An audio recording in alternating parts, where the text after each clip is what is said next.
अस्सलाम वालेकुम स्टूडेंट्स, क्या हाल है आपकी। उम्मीद करती हूँ कि आप सब ठीक होंगे। और आज का ये मेकअप आपका रिक्वेस्टेड वीडियो होगा और जिस कॉम्प्लेक्शन को हमने चूज़ किया आज के इस वीडियो में, वो हमने थोड़ा डार्क कॉम्प्लेक्शन चूज़ किया ताकि आपको इजीली तरीके से समझ आ सके कि हम अगर थोड़ा डार्क कॉम्प्लेक्शन पे या मीडियम कॉम्प्लेक्शन पर फेयर बेस बनाना चाहते हैं तो उसके कौन से मेथड होंगे। सबसे पहले फेस को क्लीन करना बहुत ज़्यादा ज़रूरी होता है, ठीक है, क्योंकि अक्सर व बेशतर हमारे क्लाइंट्स ने जो है वो लाइनर्स या आईब्रो पेंसिल या फिर फेस के ऊपर कोई ना कोई क्रीम लगाई होती है। वाइटनिंग क्रीम भी अक्सर लगा के हमारे पास आए होते हैं, फाउंडेशन अप्लाई की होती है।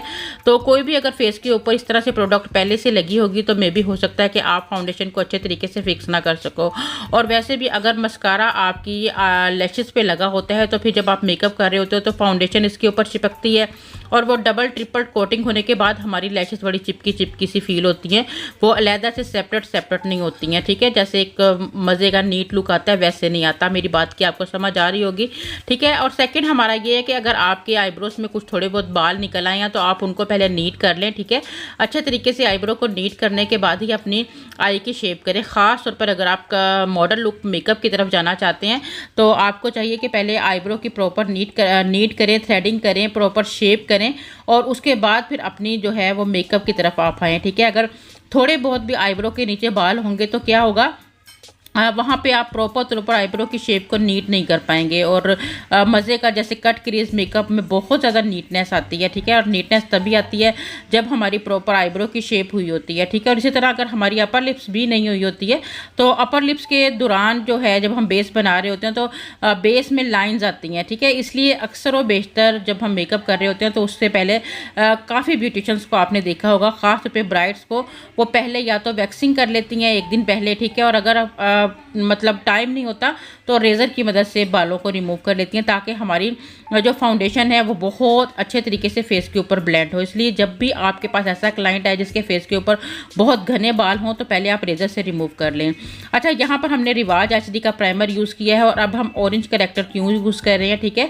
और वो भी इतना पिगमेंटेड वाला ऑरेंज करेक्टर क्यों यूज़ कर रहे हैं, क्योंकि जब हमारी नॉर्मल स्किन पर काम कर रहे होते हैं तो हम ऐसे मतलब कंसीलर के साथ काम करते हैं जिसमें थोड़ा सा ऑरेंज या पीची टोन का जो हमारा कंसीलर होता है जस्ट उसी के साथ ही हम कवरेज कर रहे होते हैं। लेकिन जब हम डार्क स्पॉट वाली स्किन या कॉम्प्लेक्शन डार्क वाली स्किन के ऊपर ऑरेंज कैरेक्टर का यूज़ करते हैं तो उसमें हम पिगमेंट ज़्यादा लेते हैं, ठीक है। आपने अक्सर हैक्स देखे होंगे हमारे टिकटॉक्स वगैरह पर कि वो रेड लिपस्टिक या ऑरेंज लिपस्टिक पहले पूरे फेस के ऊपर लगाती हैं और उसके बाद फाउंडेशन लगाते हैं। तो उसका रीज़न यही होता है कि पहले हम ऑरेंज कैरेक्टर लगा के फेस को अच्छे तरीके से जो है वो एक पिगमेंट जो है वो दे दें, ठीक है, ताकि वो ब्राउन कलर को जो है वो मतलब हाइड कर सके, ठीक है। यानी कि ब्राउन कलर हमारा डार्क कलर या हमारे डार्क स्पॉट्स जो होते हैं उनको हम हाइड कर सकें अच्छे तरीके से, ठीक है। इस तरह से हमारी जो ऊपर लगाएगी फाउंडेशन होती है, अगर हम फेयर टोन में भी फाउंडेशन को अप्लाई करते हैं तो वो ऑक्सीडाइज नहीं होती, वो अपने कलर को चेंज नहीं करती। अब हमने ऑरेंज कैरेक्टर लगाने के बाद अच्छे तरीके से उसको ब्लेंड किया है स्किन के ऊपर। यही नहीं है कि आप ऑरेंज कैरेक्टर ज़्यादा सा लगाएं और उसके बाद दूसरी फाउंडेशन लगा दें, आपकी फाउंडेशन और आपकी ऑरेंज कैरेक्टर आपस में मिक्स होके कोई फ़ायदा ही ना मिले आपको, ठीक है, बल्कि आपकी फाउंडेशन का कलर ही चेंज हो जाए। ऐसे नहीं आपने करना। आपने पहले अच्छे तरीके से ऑरेंज कैरेक्टर को जो है वो मतलब फेस पर ब्लेंड करना है। और अब हम यहाँ काशिश का एवरी नंबर का फाउंडेशन जो है वो उसको यूज़ कर रहे हैं। ये देख लें जी, हमारे अपने फाउंडेशन से कितना ज़्यादा लाइट फाउंडेशन है। लेकिन अब हमें इस चीज़ का डर नहीं है कि हम फेयर टोन की तरफ जा रहे हैं, क्योंकि हमने नीचे क्या किया हुआ है, ऑरेंज कैरेक्टर को अप्लाई किया हुआ है, ऑरेंज कैरेक्टर को बहुत अच्छे से ब्लेंड किया हुआ है, पाउडर के साथ फिक्स भी किया हुआ है। अब आप ये देखिएगा कि हमारा नीचे वाला जो ऑरेंज कैरेक्टर है वो हमारी अपनी फाउंडेशन के साथ कभी भी मिक्स नहीं होगा, ठीक है। अब हमने बिल्कुल अच्छे हल्के हल्के हाथों से, क्योंकि आप ये इस चीज़ को समझ जाएं कि आपने जो फाउंडेशन ऊपर अप्लाई किया, जो लेयर आपकी ऊपर अप्लाई की है, वो जो नीचे की अपनी स्किन टोन है उससे काफ़ी ज़्यादा लाइट है। और अगर आपने अपने हाथ को ज़ोर से स्किन के ऊपर रब किया तो फाउंडेशन आपकी हट जाएगी और नीचे से वही डार्क और ऑरेंज कलर की स्किन आपको नज़र आना शुरू हो जाएगी, ठीक है। तो इस चीज़ को माइंड में रखते हुए आपने सिर्फ उतना ही प्रेशर देना है जितनी आपको ज़रूरत है। और ये देखें जी, कितनी अच्छी हमने हम लोगों ने ब्लेंडिंग यहाँ पे कर ली है और इस ब्लेंडिंग में अच्छा टाइम हमें लगा है, ठीक है, क्योंकि वीडियो पहले ही बहुत ज़्यादा लंबा हो गया था तो हम पूरी ब्लेंडिंग की वीडियो आपको नहीं दिखा सकते, लेकिन गाइड ज़रूर कर सकते हैं। अब यहाँ डार्क कंटोरिंग का क्रीमी कंटोरिंग है जिससे मैं यूज़ कर रही हूँ, ठीक है। इसको आपने जस्ट अपने फेस फीचर्स आपने खुद देखें कि जो इनके रियल वाले फेस फीचर्स हैं वो हमारी मतलब फाउंडेशन लगाने के बाद थोड़े बैठे बैठे फील हो रहे हैं, यानी कि चेहरा पहले से हेल्दी दिखाई दे रहा है। उसकी वजह यह है कि जब भी हम लाइट कलर के फाउंडेशन या कोई भी फाउंडेशन फेस के ऊपर अप्लाई करते हैं तो हमारे अपने फीचर्स जो हैं वो उतने इन्हेंस नहीं हो रहे होते हैं। उन्हें दोबारा से इन्हेंस करने के लिए हमें अपनी लाइट कलर की फाउंडेशन में थोड़ा सा ब्राउन कलर को ऐड करना होता है, वो भी स्पेसिफिक एरियाज पे। ये नहीं है कि पूरे फेस पर ही आपने ब्राउन कलर को ऐड करना है, जिस जगह को आपने दबा हुआ दिखाना है, ठीक है, उस जगह पर आपने ब्राउन कलर को यूज़ करना है और उसके बाद आपने ब्यूटी ब्लेंडर की हेल्प से बहुत अच्छी सी ब्लेंडिंग करनी है, ठीक है। और यहाँ पर भी मैं आपको यही कहूँगी प्रेशर उतना रखें कि आपकी फाउंडेशन उतरे नहीं, क्योंकि आपने देखे नीचे ऑरेंज कैरेक्टर भी लगाया हुआ है, उसके ऊपर फाउंडेशन भी लगाई हुई है और उसके ऊपर आप कंटोरिंग कलर को भी अप्लाई कर रहे हैं, ठीक है। अगर आपके हाथ का प्रेशर थोड़ा भी ज़्यादा हुआ तो आपकी जो नीचे वाली फाउंडेशन है वो उतर जाएगी और फिर क्या होगा, वही होगा जो नीचे स्किन इनकी अपनी रियल वाली है वो दिखना शुरू हो जाएगी, ठीक है। आपने देखा होगा अक्सर हम फाउंडेशन लगाने के बाद ये कहते हैं कि हमारी स्किन पैची हो रही है, जितना ज़्यादा हम इसको ब्लेंड करें ये पैची क्यों दिख रही है। पैची होने की वजह यही होती है कि नीचे से आपकी स्किन डार्क होती है, ऊपर आप ज़ोर से जब रब करते हो अपने ब्लेंडर को तो वो स्किन आपकी फाउंडेशन जगह जगह से हट जाती है और नीचे से आपकी जो रियल वाली स्किन है वो दिखती है और फिर वो पैची लुक आपको फील होती है, ठीक है। तो मतलब ये है कि आपको बहुत ही आसान ज़ुबान में, उर्दू ज़ुबान में जो है वो बताने की कोशिश की जा रही होती है ताकि आप इजीली तरीके से इन चीज़ों को समझ सकें, ठीक है। जब तक आपको इन चीज़ों को समझेंगे नहीं आपको समझ नहीं आएगी। अब आप देखें कि फेस के ऊपर एक ब्राउन कलर का शेडो क्रिएट हो गया और हमारा फेस जो है फेस फीचर्स दोबारा से इनहेंस होना शुरू हो गए हैं, ठीक है। जो बिल्कुल दबे हुए फेस फीचर्स हमारे नज़र आ रहे थे वो दोबारा से इनहेंस होना शुरू हो गए हैं। अब हम पाउडर की मदद से फिक्स कर रहे हैं अपने जो हमने बहुत अच्छे तरीके से फाउंडेशन को ब्लेंड किया था फेस के ऊपर, और उसकी वजह यह है कि अगर हम पाउडर नहीं लगाएंगे तो हमारी बेस जो है वो जहाँ भी फिंगर लगेगी या जहाँ भी हम हंसेंगे बोलेंगे लाइंस आएंगी वो क्रैकी होगी। लेकिन जब हम पाउडर लगा लेते हैं, अच्छे तरीके से फिक्स कर लेते हैं अपनी फाउंडेशन को, तो फिर हम अगर फेस को टच भी करते हैं या हम हंसते बोलते भी हैं तो हमारी फाउंडेशन हमारे फेस से इधर उधर हटती नहीं है, ठीक है।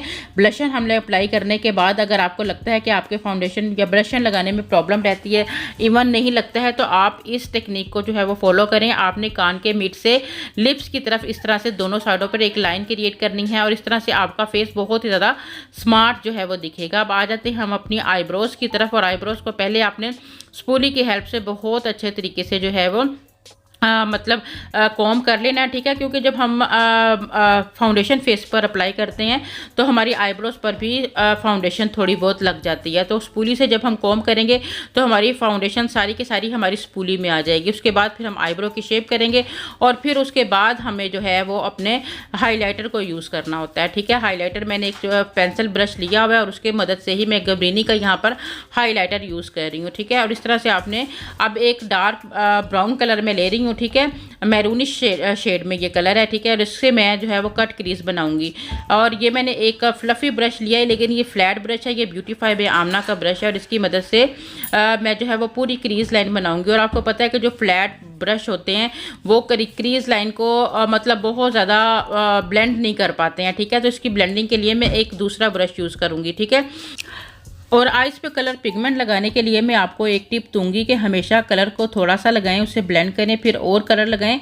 और जितना कई दफ़ा ऐसा होता है कि हमें किसी ड्रेस के ऊपर ज़्यादा ही कलर चाहिए होता है, यानी नज़र आने वाला पिगमेंटेड वाला कलर चाहिए होता है, ठीक है। तो आपको जितना मतलूबा कलर आपको चाहिए उतना आँखों पर लगाएँ और उसके बाद फिर आप उसको कोई भी लाइट कलर के साथ जो उसकी ऊपर वाली लाइन होती है उसको आपने एक फ्लफ़ी ब्रश की मदद से ब्लेंड करना होता है, ठीक है। ये बहुत ज़्यादा ज़रूरी होता है। अगर आपकी बाहर वाली लाइन जो है वो सही तरीके से ब्लेंड नहीं होती है तो फिर आई मेकअप में वो लुक नहीं आता है।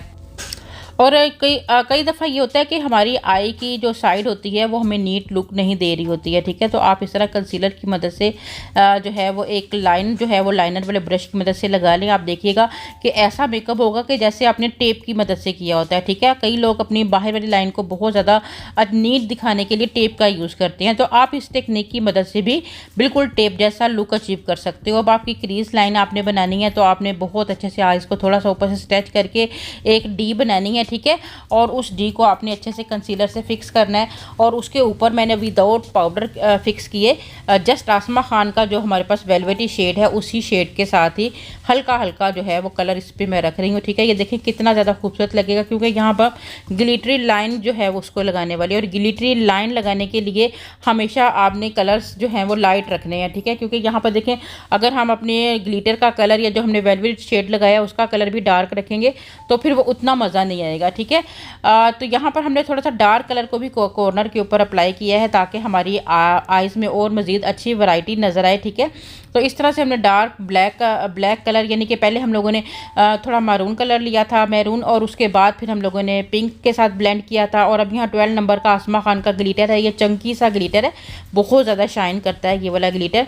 और इसके अंदर हमने थोड़ा सा सीलर मिक्स किया है, इसका जो चंकी ग्लिटर का सीलर है, ठीक है। इससे पहले भी चंकी ग्लिटर्स मेरे पास हैं लेकिन सीलर अच्छे से फिक्स ही नहीं करते इसको, ठीक है।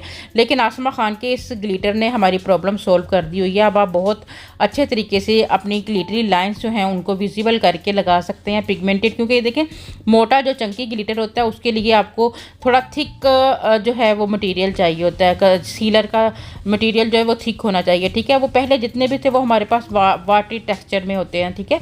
वो अच्छे तरीके से हमारी लाइंस विजिबल ही नहीं कर पाते हैं और अगर हम लगा भी लेते हैं तो कुछ ही देर में गिरना शुरू हो जाते हैं, ठीक है। तो जो हमारे पास NYX की ग्लू एक आती है, ठीक है, प्राइमर, ग्लिटर प्राइमर आता है, तो वो भी इतना एक्सपेंसिव है और हर टाइम शॉर्ट हुआ होता है, उसके लिए बड़ा प्रॉब्लम रहता था। लेकिन अब आसमा खान के इस सीलर ने हमारी प्रॉब्लम सोल्व कर दी हुई है। अब हम आसानी से इस सीलर की मदद से कट क्रीज बना सकते हैं। आइज़ के ऊपर ग्लिटर चंकी या फाइन कोई भी ग्लिटर आपने अप्लाई करना है, आप इन्हें ज़रूर ट्राई करके देखिएगा, ठीक है। और बहुत ही इसके अलावा बहुत ही खूबसूरत कलर्स हैं इनके ग्लिटर्स के, जिनको आप जो है वो अप्लाई कर सकते हो, ठीक है, और बाय भी कर सकते हो। लिंक्स आपको डिस्क्रिप्शन में दिए जा रहे हैं, आप ज़रूर ट्राई कर कीजिएगा। बहुत ही अच्छी वैरायटी जो है इनकी ग्लिटर्स की है, ठीक है। फाइन में भी हैं और चंकी में भी हैं, सीलर्स भी हैं, वेलवेटी शेड्स भी हैं, और इसके अलावा बहुत सारी चीज़ें हैं जिन पे सर्चिंग जारी है जो इंशाल्लाह बहुत जल्द आप लोगों के साथ शेयर की जाएगी। अब यहाँ पर हम मस्कारे की जो है वो मतलब एप्लीकेशन की जा रही है। मस्कारा मैबलिन का यूज़ कर रही हूँ। आइज़ के अंदर हमने वाइट पेंसिल अप्लाई कर लिया, ठीक है, ताकि हमारी आइज़ थोड़ी सी और बड़ी दिखें, ठीक है। बहुत अच्छे लगते हैं जब आप मॉडल लुक मेकअप कर रहे होते हो तो उसमें आंखों के अंदर डिफरेंट कलर्स की या मल्टी शेड कलर्स की जो है वो फीलिंग करते हो। और यहाँ पर हम लोगों ने जो है वो लैशेस भी अप्लाई कर ली हुई हैं और लाइनर को रिपीट एक दफ़ा लैशेस की लाइन के ऊपर जो है वो हम लगा रहे हैं और हमारा आई मेकअप कंप्लीट हो गया। यहाँ पर हम आसमा खान ही का हाईलाइटर यूज़ कर रही हूँ जो कि इतना ज़्यादा रिजनेबल प्राइस में है और इतना ज़्यादा शाइन और ग्लो करता है कि एकदम से आपकी स्किन को ग्लासी बना देता है, ठीक है।